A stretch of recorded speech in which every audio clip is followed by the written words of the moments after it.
Have you ever walked into a place and immediately felt uncomfortable, even though nothing obvious was happening? Maybe it was a room, a smell, a certain song playing in the background, and before you even had time to think about it, your body reacted, your heart rate changed, your mood shifted. Something about the situation just felt wrong. What's strange about moments like this is that nothing actually happened. There was no threat, no event, no clear reason for your reaction. And yet your brain behaved as if something important had just occurred. So here's the question. How can something completely neutral, a sound, a smell, a place, suddenly trigger a powerful emotional or physical response? Why do certain cues seem to control our behavior? To understand this, we need to look at one of the most important discoveries in psychology, a learning process called classical conditioning. Classical conditioning explains how the brain learns to link events together. When two things repeatedly occur close together in time, the brain begins connecting them. At first, the connection is weak, but as the pattern repeats, the brain starts treating the first event as a signal for the second. Eventually, the signal alone can trigger the reaction. The idea was first discovered in the early 1900s by a Russian physiologist named Ivan Pavlov. Pavlov was studying digestion in dogs. Specifically, he was measuring how much saliva dogs produced when they were given food. Food naturally causes salivation. That part was expected. But Pavlov noticed something strange. The dogs sometimes began salivating before the food appeared.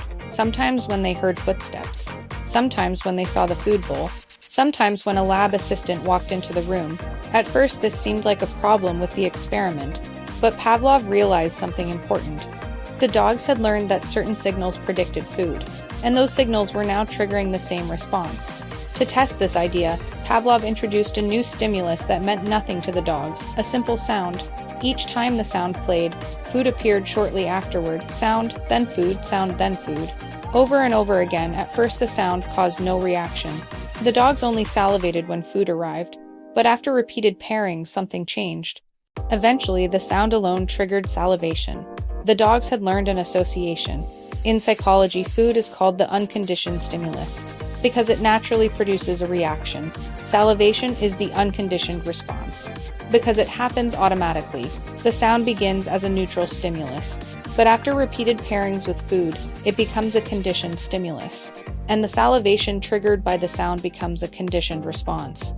In other words, the reflex stayed the same, but the trigger changed. This might seem like a simple experiment, but it revealed something very important about how the brain works. The brain is constantly searching for patterns. When two events repeatedly occur together, the brain begins linking them. And once that link forms, the first event becomes a signal. But the deeper reason this happens is even more interesting.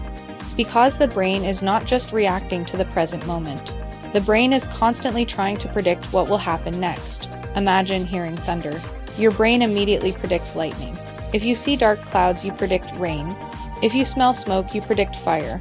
Prediction is one of the brain's most important survival tools. It allows the body to prepare for events before they happen.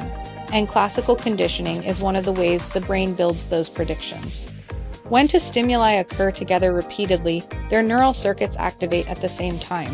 Over time, those circuits strengthen their connection. This is a basic principle of neuroplasticity.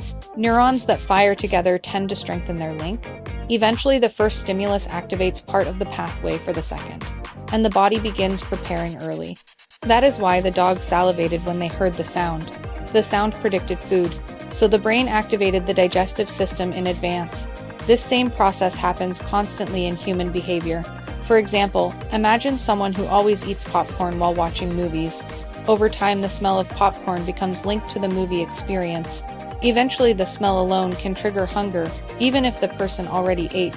The smell has become a signal. The same process can also explain anxiety.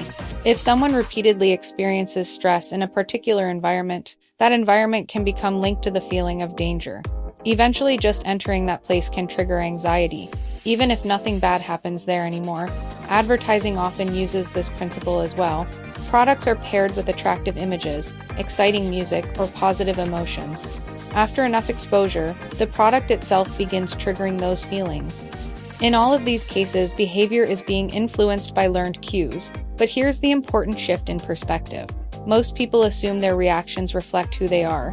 I'm just an anxious person. I've always hated public speaking. I can't help reacting this way. But classical conditioning suggests something different. Many reactions are not personality traits. They are learned associations. Your brain connected events that happen together. And once the connection formed, the cue began triggering the response automatically. That means many triggers have a history. They were built through repeated experiences. And that also means those connections can change. If the conditioned stimulus repeatedly appears without the expected outcome, the brain begins updating its prediction. The association gradually weakens. Psychologists call this process extinction. The cue stops being a reliable signal, and the response fades. This is why exposure therapy can help treat phobias. A person repeatedly encounters the feared stimulus in a safe environment. Over time, the brain learns that the prediction of danger is incorrect, and the reaction weakens. Understanding this changes how we think about behavior. Because many of the reactions we experience every day are not conscious decisions. They are signals. Signals created by the patterns our brain has learned from experience. The brain is constantly building these predictions. Every repeated pairing between events slightly reshapes the connections inside our neural circuits.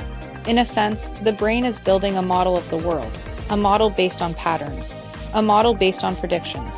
And classical conditioning is one of the most basic ways that model forms, but this raises another important question.